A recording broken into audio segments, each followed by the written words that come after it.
legends, heroes, and poopy heads. Welcome to the Omni Flash channel, where Omni Flash will take gaming to the next level. This is Omni Flash, your guide to V4.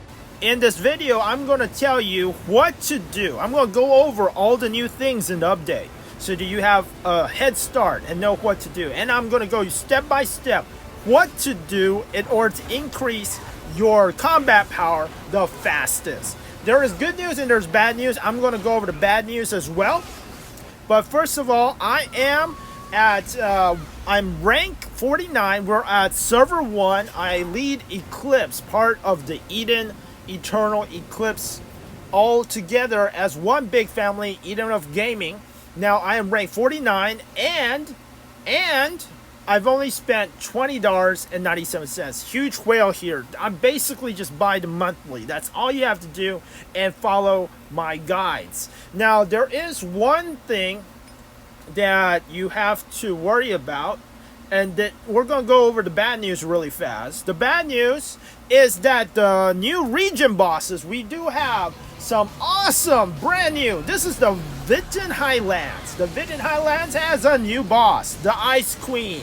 And this Ice Queen was stolen from Axe, but hey, this company like owns Axe, just like Artemin is the lava boss. But hey, I mean, they're like updated versions, a prettier Ice Queen. I like it, but the problem is that this Ice Queen has potentially kill off half of the game's players. We're going to lose half of the game's players simply because the new boss times is 2 a.m. Eastern time. Alright, just think about that. It's 2 a.m. Eastern time. It's 1 a.m. Central time. And just like another game that I used to play, it's called Talion. It took Talion 1 month to change those times, to move them back. By the end of that 1 month, Talion has lost half of its players. And the reason you lose half of the players is the guild leaders. Some of these guild leaders actually have jobs, and they can't have a boss that starts at 2 a.m. and ends at 3 a.m. So basically, you're going to sleep at 3 a.m. So Nexon, Nat Games, it's up to you whether or not you want your game to die. If you want your game to die, keep it at 2 to 3 a.m. And half of your population are going boom. Alright, so this new boss, they're really hard, but we're going to get there. Everyone's leveling up and gaining 20k CP overnight, right? I'm going to show you how to gain like 20k CP right away. I've already gained. The game's only started for like an hour. I've gained like 10k CP. And you see these new bosses, they drop a lot of new purples. There are new purples.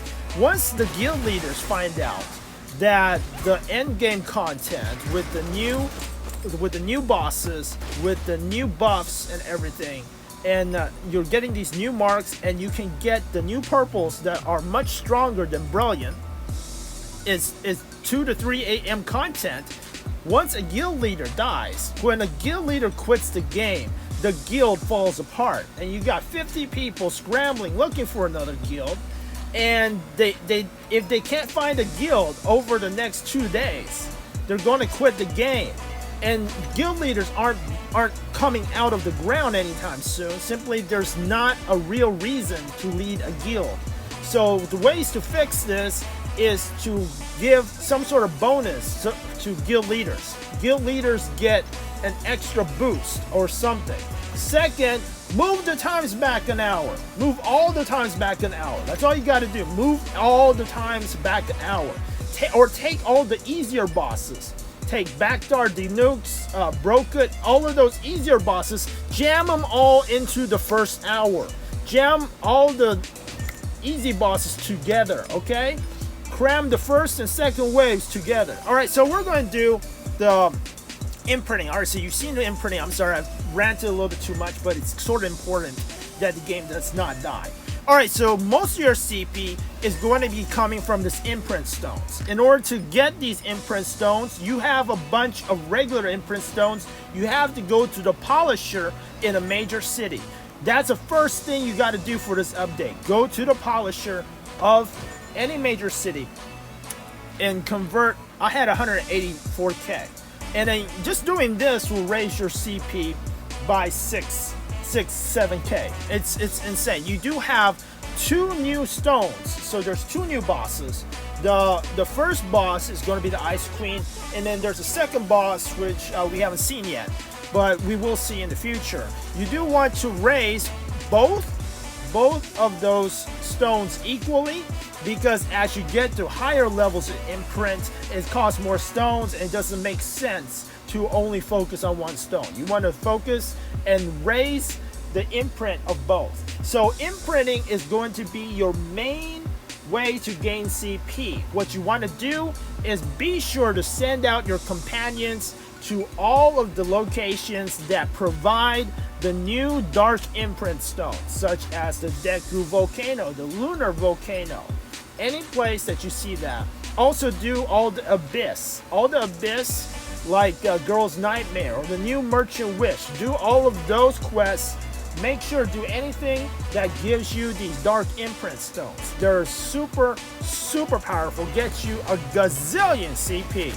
Second, you want to hunt bosses. All right, go with your entire guild, have guild leaders who are on the ball and hunt these bosses down. Okay, we have brand new blue bosses. We have brand new purple bosses. Right here is Vault. He is about, I don't know, maybe like 300k. I think he's about 300k. However, with a nice team of people, I mean, I'm not 300k. I didn't even, so I was hunting this blue boss with only 189k. This is before I did all my imprints and crap, okay? And after imprints, I was at 205k. So you're gonna gain, if you watch this video and do everything, you're gonna gain 20k CP today. It's that easy. And what you just make sure you kite the boss. Okay, even if the boss has 300k and you have your whole team, especially if you're a gunslinger or enchantress, be sure to put on skills that don't do AoE damage. Because if you do skills with AoE damage, you're going to aggro the baby mobs, and the small mobs hurt. They do. You don't want to aggro any of those, or you're gonna die. Also, if you die, don't go to recover. When you go recover, don't recover. Do recover your gear. Make sure to recover your gear, but don't go and spend a ton of gold to recover just the regular debuff. The debuff only takes away, I think, about 90% EXP, which isn't a big deal. Just recover that 90% EXP when you are EXPing. You don't have to do that when you are attacking bosses. Now, we also have big purple bosses. Big purple bosses may take a lot of coordination. You're going to have to team up, have some allies. This right here is the allied work of 3 guilds. We have a ton of people here from Eden, Eternal, and Eclipse, and we are taking out 300k plus purple boss. And it may take a second, but it's the same concepts. And if you are ranged, it's a whole lot easier. See, basically, if you are a gunner or whoever, you do need a lot of accuracy, but eventually you're going to take this boss down, and it guarantees purples. You're going to get, you kill these bosses, the new purple bosses drop a ton of purples. Each kill may take a little time, but everyone there is going to get a ton of purple drops.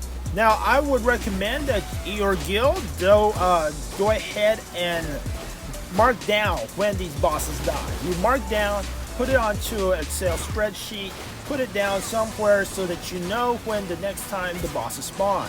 In Volcano, they spawned every 3 hours and 50 minutes, every 4 hours, and every 4 hours and 10 minutes. We're going to guess that it's the same here. We haven't, I'm making this video as fast as I can, so I'm not able, it hasn't been 4 hours, so I can't confirm that this boss is dying and reviving in 4 hours. It could have, though. It makes sense that it's the same type of time. But yeah, if you look over here, you have the hidden cloak, new purple cloak crafting materials, and like 3 or 4 different purple brilliant drops. And I believe that these things can drop the new purples. If you look on the loot tables, the new purples can also drop. Those new purples are going to be insane, much stronger than the brilliant. All right, so the next thing you want to do is do the new merchant wish. Do the new merchant wish, and not just farm for EXP, but no one's here. This is what I do. I just come in and I go ahead and kill off the big boss. There's a brand new season golden Casal. It's like the Evelyn of the girl's nightmare. And just go ahead and kill off all of these bosses, kill off all the red dots. No one's here. Go ahead and do this and get a ton of great loot. I don't know, I mean, it's a good place to AFK and get EXP, but what you have to do is, while everyone is doing their story quest or whatever, do this, because you have the whole zone to yourself. Go ahead and get the loot. Also, you'll be getting a lot of research done. You know, these bosses, with even the green elites in the new Merchant's Wish Abyss, it has super high the research for the new zone. Let's take a look. Merchant Wish 1 Casal has 14 attack and 0.1% attack boost rate. All right, and then the green ones have 0.05% attack boost rate. So I mean, they're all good. Go ahead and round up and kill all these elites and kill Casal. There are 2 new items, the sculpture and the crystal. The crystal's great because of its accuracy. In order to hit the new bosses, you need a lot of accuracy. The sculpture's great because of the soul stone it has. The Aegis soul stone will give you a ton of defense and allow you to not die when you're attacking those new bosses. Now you know the most important things about the new update, and you can get CP much faster. If you like this video, please like, subscribe, smash that notification bell so you know when the next video has came out, and also comment below to be entered to win a $25 iTunes or Google Play gift card on October 15th, 2020. And I'll see you guys in the next video.